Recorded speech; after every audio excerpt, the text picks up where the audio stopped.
Halo selamat malam pemirsa TVRI dimanapun Anda berada. Ada dua kejutan bagi Polri yang terjadi pada November ini. Beberapa saat lalu pembentukan dari Komisi Percepatan Reformasi Polri. Ini tentunya membawa angin segar di tengah banyaknya harapan rakyat atas perubahan besar dalam tubuh Polri sendiri. Hal ini tentunya juga menjawab keraguan dari sejumlah pihak atas keseriusan dari pemerintah mereformasi Korps Bayangkara. Polri tentunya juga berkomitmen dengan semangat reformasi itu dengan membentuk tim di internalnya, yakni adalah tim transformasi Polri. Nah, yang kejutan kedua yang terbaru kemarin, Mahkamah Konstitusi atau MK memutuskan polisi aktif tidak bisa lagi menduduki jabatan sipil di luar kepolisian setelah mengundurkan diri atau pensiun. Nah, apakah putusan Mahkamah Konstitusi atau MK ini tentunya menjadi langkah awal dari realisasi reformasi Polri yang sesungguhnya? Nah, reformasi apa yang kemudian yang paling mendesak dilakukan oleh Polri dan bagaimana pula mengawal dari tugas Komisi Percepatan Reformasi Polri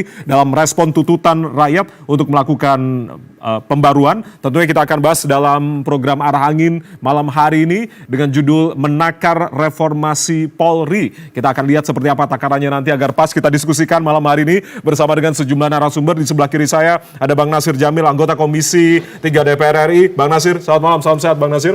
Salam sehat, selamat malam. Ketemu lagi kita di malam hari ini. Ada Pak Arianto Sutadi, penasihat ahli Kapolri. Pak Arianto, selamat malam, salam sehat. Selamat malam. Terima kasih sudah hadir. Ya, yang paling cantik di malam hari ini ada Mbak Pungki Indarti, pengamat kepolisian. Mbak Pungki, selamat malam, salam sehat. Malam, Mas. Baik, terima kasih sudah hadir malam hari ini. Saya langsung ke Bang Nasir. Waduh, Bang Nasir, ya. ini kan kejutan kan, berarti di bulan ini ada dua kejutan. Tadi saya sampaikan di opening, yang pertama dari pembentukan tim percepatan reformasi Polri, dan kedua adalah putusan MK kemarin. Tapi kita akan bahas dulu dari tim Komisi Percepatan Reformasi Polri. Bagaimana kemudian Komisi 3 DPR RI melihat dari Komisi Percepatan Reformasi Polri, ada juga dari internal Polri juga, ada tim transformasi Polri. Bagaimana Bang? Ya, itu bukan hanya soal kejutan, tapi ini soal hadiah sebenarnya. Soal hadiah ya, Ya, untuk Polri, hadiah ya? bagi Kepolisian Republik Indonesia. Oke. Artinya ada keinginan kuat dari masyarakat Indonesia bahwa mereka masih mencintai kepolisian. Ya, sehingga mereka memberikan dukungan, mendorong agar ada upaya-upaya untuk mempercepat ya reformasi di tubuh kepolisian. Karena setahu saya sebenarnya sejak 1 April tahun 1999 itu kepolisian sudah mencanangkan reformasi di tubuh mereka sendiri. Tapi memang dalam perjalanan tidak mudah ya. Tidak mudah karena banyak hambatan ya, apalagi memang kedudukan kepolisian di bawah presiden. Nah, itu juga membuat potensi mereka melakukan abuse ya. Karena di satu sisi mereka harus berfungsi sebagai fungsi pemerintahan, melayani, melindungi, mengayomi. Itu kan fungsi-fungsi pemerintahan itu, public service ya. Sehingga Kapolri itu dalam tanda kutip menginduk kepada presiden sebagai kepala pemerintahan. Di satu sisi polisi juga memiliki fungsi yudikatif, penegakan hukum. Nah, dalam konteks ini maka Kapolri menginduk kepada presiden sebagai kepala negara. Nah, dua fungsi ini yang dianggap sangat eksesif ya, sehingga berpotensi dalam konteks penegakan hukum itu sendiri. Oke. Nah, tapi kan DPR sendiri kalau berbicara terkait dengan Komisi Percepatan Reformasi, oke, kita satu sisi kita menghargai upaya pemerintah untuk menjawab tadi keraguan dalam reformasi Polri. DPR sendiri kalau tidak salah membentuk panja reformasi kepolisian, kejaksaan, pengadilan. Apa yang kemudian menjadi alasan dan kenapa baru sekarang ini setelah ada Komisi Percepatan Reformasi Polri atau seperti apa sebetulnya Bang? Ya, jadi karena DPR itu kan representasi masyarakat, DPR khususnya Komisi 3 ya, itu bermitra kerja dengan institusi penegak hukum. Jadi kami tiap hari berinteraksi dengan institusi penegak hukum, baik dalam rapat-rapat kerja di DPR maupun kunjungan-kunjungan ke lapangan, dan juga menerima aspirasi masyarakat terkait dengan penegakan hukum. Jadi bukan tim tandingan ini atau seperti apa? Bukan, justru ini bahagian dari untuk memberi porsi kepada masyarakat, agar masyarakat kemudian bisa memberikan masukannya ke DPR. Mungkin mereka kalau misalnya ke komite percepatan, itu kan istana yang bentuk itu ya, mungkin masuk ke istana juga agak sulit. Jadi ini untuk menyerap aspirasi masyarakat. Iya, jadi masyarakat karena kami DPR representasi perwakilan daripada rakyat, maka diharapkan ada ruang bagi masyarakat untuk bisa masuk, mengakses sehingga kemudian memberikan masukan-masukan karena apapun ceritanya Polri untuk masyarakat ya tagline-nya itu, maka masyarakatlah yang kemudian harus diminta ya apa mau mereka untuk kepolisian gitu. Nah, karena itu Panja Reformasi Penegakan Hukum yang dibentuk oleh Komisi 3 DPR RI sebenarnya adalah harapan dari masyarakat itu sendiri. Tapi kan juga dari tim Komisi Percepatan Reformasi Polri juga mengumpulkan aspirasi juga masyarakat. Ya, jadi dengan demikian makin banyak masyarakat yang kemudian kita himpun pendapatnya begitu. Jadi bukan hanya golongan ini saja atau kelompok ini saja, tapi hampir semua pemangku kepentingan itu kemudian bisa mendapatkan informasi dan memberikan informasi terkait dengan upaya percepatan reformasi di tubuh Kepolisian Republik Indonesia. Oke, saya langsung ke Pak Arianto. Pak Arianto, kalau dari Kapolri sendiri menegaskan bahwasanya tim tim transformasi ini bukan tim tandingan begitu, tapi dari DPR sendiri tentunya tadi sudah membentuk Panja Reformasi Kepolisian, Kejaksaan, Pengadilan, lalu juga ada tim Komisi Percepatan Reformasi Polri agar tidak tumpang tindih. Bagaimana kemudian nantinya bekerja secara menyeluruh, belum lagi ada Kompolnas juga yang melakukan fungsi tugas dan fungsinya begitu Pak Arianto. Ya, menurut saya lihat ya pendapat saya. Kemarin kita membuat tim polisi ya, tim transformasi polisi. Ya. Itu sebagai suatu ketangkap segerahan daripada Pak Sigit. Karena kemarin habis demo Agustus kemarin kan polisi dicap buruk kan gitu kan. Karena banyak korban 10 orang kemudian dianggap gitu karena kebrutalan polisi. Padahal kenyataannya saya pribadi saya nggak setuju dengan istilah itu. Tetapi oke lah, polisi memang saya akui juga polisi memang banyak kelemahannya selama ini. Saya sebagai pengamat itu ya. Dan Anda mengakui itu ya? Saya mengakui memang banyak sekali kelemahannya. Dan itu juga padahal seperti dari Pak Jamil katakan, kita itu dulu sudah pernah mereformasi tahun 2002 ya dengan undang-undang polisian itu, ketika kita memisahkan dari militer ke polisi. Tapi dulu target daripada reformasi Polri yang tahun 2002 itu adalah target menghilangkan militeristik menjadi sipil. Kira-kira targetnya kan gitu kan. Nah, kemudian melalui itu kemudian polisi melakukan reformasi ada 3, struktural, instrumental, dan kultural. Struktural, instrumental tidak masalah karena kan hanya merubah tatanan dan kemudian pakai aturan dirubah. Tetapi kultural itu yang kemudian dianggap itu berjalan di tempat katanya istilahnya begitu. Setelah 22 tahun 22 tahun yang berjalan, indikasinya apa? Ya di lapangan masih ada kelihatannya masih budaya militeristik masih melekat. Tindakan yang cenderung ekspresif, represif masih menonjol.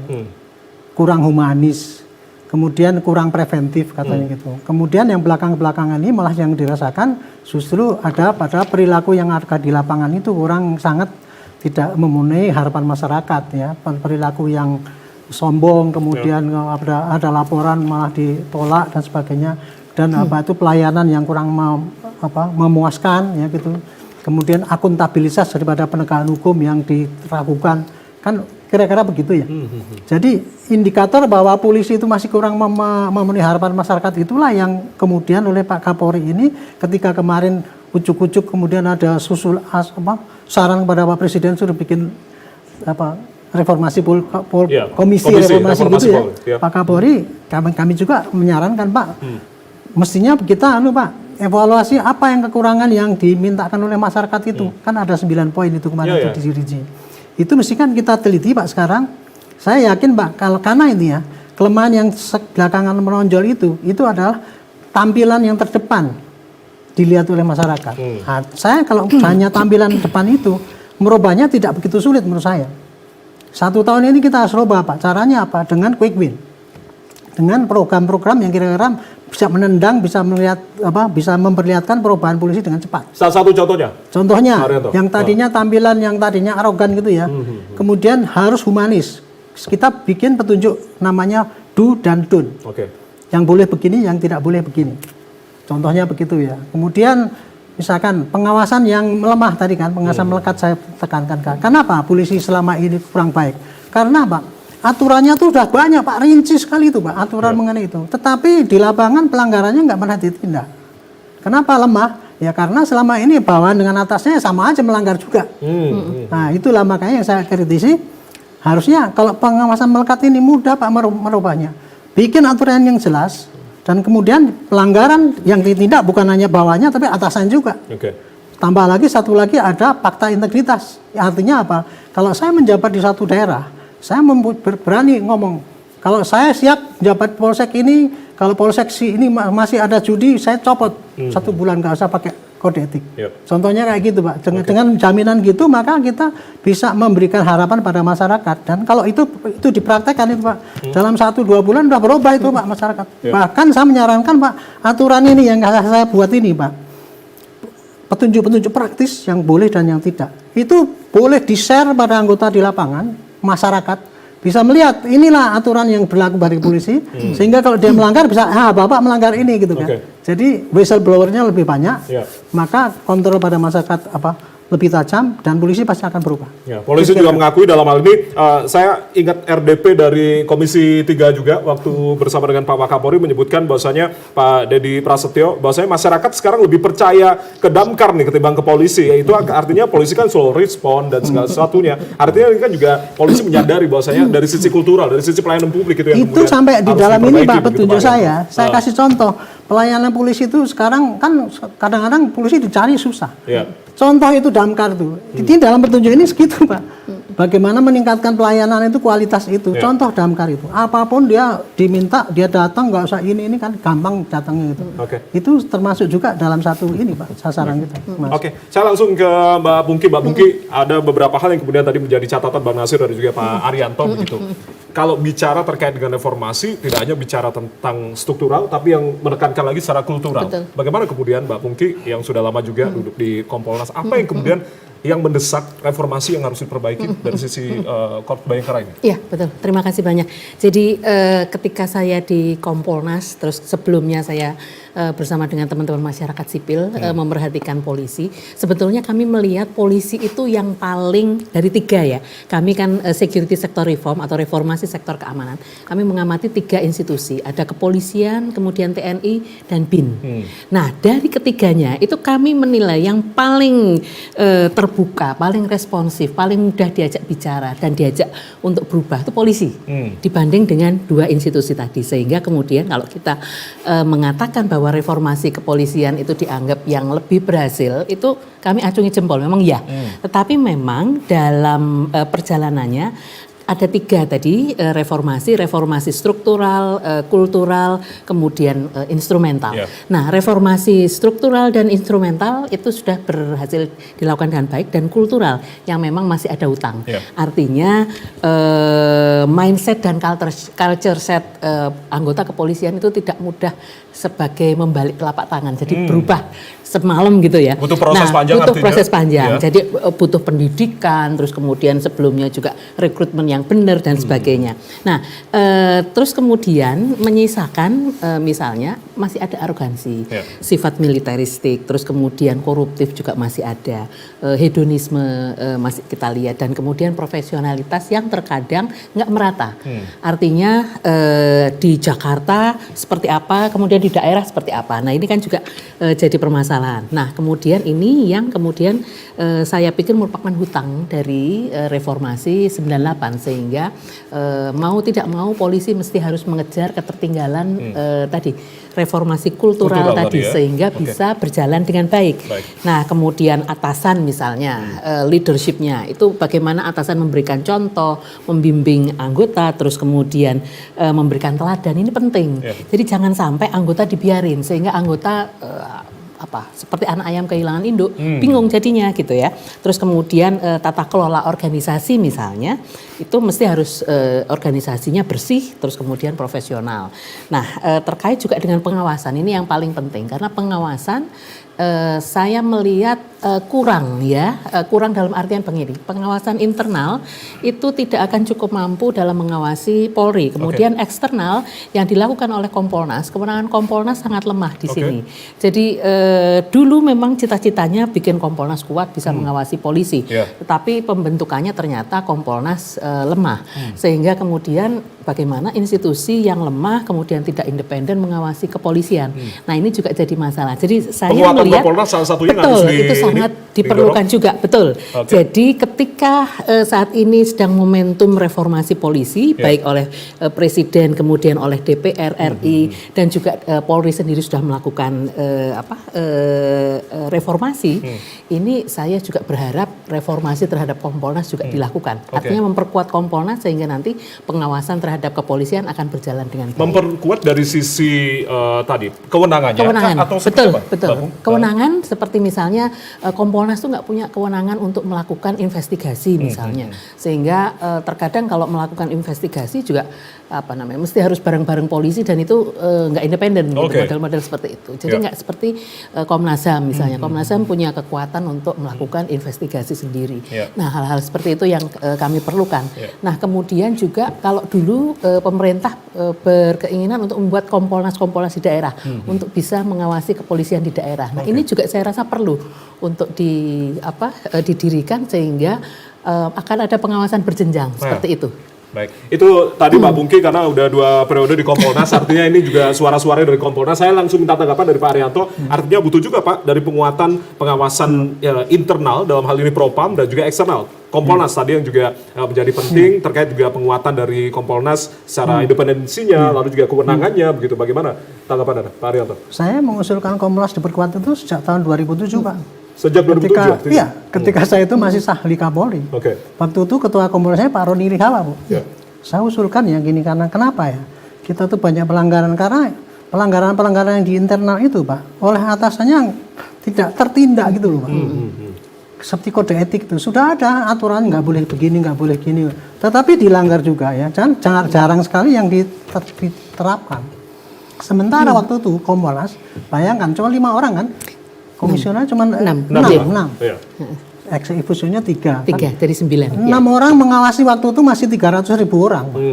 Makanya saya bilang, saya usulkan di daerah itu harus ada Kompolda. Kompolnas daerah, Kompolda. Iya, bahkan saya dulu lebih ekstrim lagi, di setiap depan Polres itu harus ada pengawasan tugas polisi, misalkan LSM gitu. Sehingga polisi bisa diawasi terus dan bisa dilaporkan, ini loh kayak gini. Kalau sekarang kan nggak ada yang ngawasi polisi itu.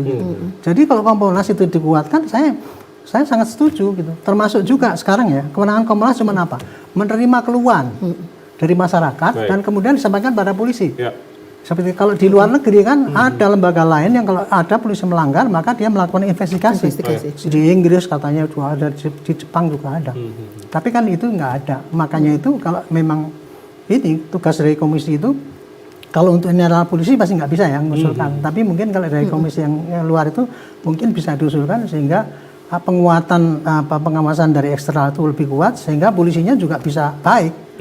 Tanpa pengawasan yang kuat polisi itu Pak sumbernya daripada pelanggaran, karena apa? Polisi itu mulai dari pimpinan atas sampai terdepan itu punya kemampuan diskresi, Pak. Boleh mengambil keputusan sendiri, itu harus pengawasannya harus kuat. Kalau tidak pasti akan banyak pelanggaran. Bang Nasir, ini seperti apa soal pengawasan? Salah satu tadi disarankan bahwasanya memang Kompolda ada dong, Kompolnas di setiap daerah begitu. Bagaimana ada? Ya, di negara hukum yang demokratis, kekuasaan itu harus dibatasi dan diawasi. Ya, prinsipnya begitu. Ya, karena memang kata Lord Acton itu power attend corrupt, ya kan. Oleh karena itu memang dibutuhkan pengawasan. Tapi saya tidak begitu sependapat kalau kemudian Kompolnas harus hadir di daerah-daerah. Alasannya apa? Jadi polisi itu kan polisi, kepolisian, pemolisian. Ya. Jadi polisi, kepolisian, pemolisian. Nah, pemolisian ini yang harus diaktifkan. Pemolisian masyarakat, pemolisian demokrasi, pemolisian keagamaan. Dalam arti keagamaan bukan berarti dia ngurus agama, tapi bagaimana konflik-konflik, potensi konflik keagamaan itu bisa diatasi. Jadi memang polisi ini dia representasi daripada fungsi negara sebenarnya. Oleh karena itu kalau kemudian negara harus memberikan perhatian kepada institusi kepolisian itu harus jadi jangan menuntut saja, tapi kemudian aspek-aspek lainnya, misalnya kesejahteraan mereka, kemudian juga perumahan mereka, ya itu juga harus diperhatikan oleh negara. Jadi ketika negara memberikan perhatian, maka mereka juga merasa diperhatikan oleh negara. Oleh karena itu ketika kita bicara pengawasan misalnya, ketika mereka sudah diperhatikan oleh negara, bukan berarti itu satu-satunya pendorong ya, tapi paling tidak negara memperhatikan mereka di tengah kehidupan yang seperti ini begitu. Jadi mereka melakukan pemolisian tadi itu, sehingga mereka bahagian dari masyarakat, masyarakat juga ditumbuhkan budaya hukum mereka. Ya, kesadaran hukum mereka ditumbuhkan sehingga kemudian mereka juga ikut mengawasi polisi tadi itu. Jadi ketika polisi sudah akrab dengan masyarakat, maka polisi juga tidak akan punya keberanian untuk melukai hati masyarakat, ya tidak melayani masyarakat, ya membantu masyarakat dan lain sebagainya. Jadi pendekatan-pendekatan kultural itulah seharusnya memang harus dikedepankan. Jadi kalau ada seorang Babin Kaptipmas misalnya, dia misalnya seorang muslim misalnya, dia punya kemampuan menjadi khatib, penceramah, kemudian menjadi imam, menyolatkan jenazah dan lain sebagainya, itu akan lebih memberikan simpati kepada masyarakat begitu. Nah, pendekatan-pendekatan kultural seperti inilah yang memang harus dikedepankan. Dan itu sebenarnya kalau saya baca buku tentang kepolisian, itu sebenarnya kan kalau kita lihat dulu tuh ya Mbak Puki, Pak Rianto, itu kan Mabes kecil ya, kemudian Polda cukup ya, Polres besar, Polsek kuat. Nah ini kan udah mulai dalam tanda kutip sudah nggak konsisten lagi nih, gitu ya. Jadi Polsek itu harus kuat karena dia langsung berhadapan dengan masyarakat begitu. Kalau di tingkat Polsek masalah-masalah sudah bisa diatasi, maka ini tidak naik ke atas. Jadi preemptif itu adalah dia mencoba mendeteksi dini apakah potensi itu terjadi atau tidak. Nah kalau sudah terjadi dia preventif, mencegah supaya tidak meluas. Gitu kan, itu preemptif begitu dia. Dan sekarang belum terjadi itu ya, berarti? Ya sudah terjadi, tapi memang tidak menyeluruh begitu. Jadi seharusnya memang Polsek yang harus kita kuatkan, ya. Nah itu nanti kaitan dengan pendidikan, ya pendidikan yang dikelola oleh kepolisian. Makanya ke depan barangkali di kepolisian itu nanti di Akpol itu jangan banyak-banyak lagi seperti sekarang, karena mereka akan disiapkan jadi pemimpin gitu. Ya sementara yang membantu mereka nanti itu adalah mereka yang keluaran dari SIP gitu ya, perwira seperti itu. Jadi kalau banyak sekali nanti piramidanya udah nggak sesuai lagi Pak Rianto gitu loh. Saya minta tanggapan dulu Mbak Puki singkat saja sebelum nanti komrik, singkat saja. Silakan apa yang kemudian tadi diungkapkan oleh Bang Nasir. Ya, setuju bahwa sebetulnya kalau polisi lebih ditekankan untuk Harkamtipmas, maka polisi itu lebih bisa bersahabat dengan masyarakat. Karena kan kalau Harkamtipmas itu bagaimana masyarakat hidup aman, tentram, mereka dilayani, diayomi, terus kemudian dilindungi. Tapi kalau lebih heavy ke penegakan hukum, nah ini akan ada musuh gitu ya. Karena belum tentu apa yang dilakukan polisi itu sesuai dengan harapan masyarakat. Nah, oleh karena itu memang beberapa waktu yang lalu Kompolnas pernah mengusulkan agar Polsek itu tidak diberi kewenangan untuk melakukan lidik sidik. Jadi lebih banyak kewenangan untuk Harkamtipmas untuk tadi seperti yang diharapkan oleh Pak Nasir agar merangkul masyarakat. Jadi itu yang lebih genuine gitu. Nah, tetapi memang pada kenyataannya mindset berpikirnya teman-teman di kepolisian juga kebanyakan penegakan hukum gitu. Itu yang lebih banyak disorot. Terus kemudian masyarakat juga mikirnya kalau nggak penegakan hukum ya ngapain gitu. Jadi bahkan ada yang protes kalau misalnya polisi tidak diberi kewenangan untuk penegakan hukum kayak macan ompong. Ada yang protes seperti itu. Nah, oleh karena itu ini juga perlu ada penjelasan, perlu ada pengertian lah kepada masyarakat maupun kepada anggota sendiri. Nah, perlu juga untuk melihat ini Bapak Kapolri pada tahun 2021 sudah membuat 1062 Polsek Harkamtipmas. Nah, itu perlu dievaluasi bagaimana dampaknya kepada masyarakat. Kalau misalnya dampaknya sesuai tadi dengan yang diharapkan, oke bagus. Jadi itu perlu harus tambah lagi. Tapi kalau dampaknya kurang sesuai ya perlu dievaluasi lagi direview. Nanti di segmen kedua kita akan bahas juga termasuk kejutan yang kedua setelah tadi pembentukan dari Komisi Percepatan Reformasi Polri adalah terkait dengan tadi polisi aktif tidak lagi bisa menduduki jabatan sipil menyusul dari putusan Mahkamah Konstitusi yang berlaku kemarin. Usai jeda kita akan membahas terkait dengan hal itu. Tetap bersama kami di Arah Angin TVRI, kami kembali saat lagi.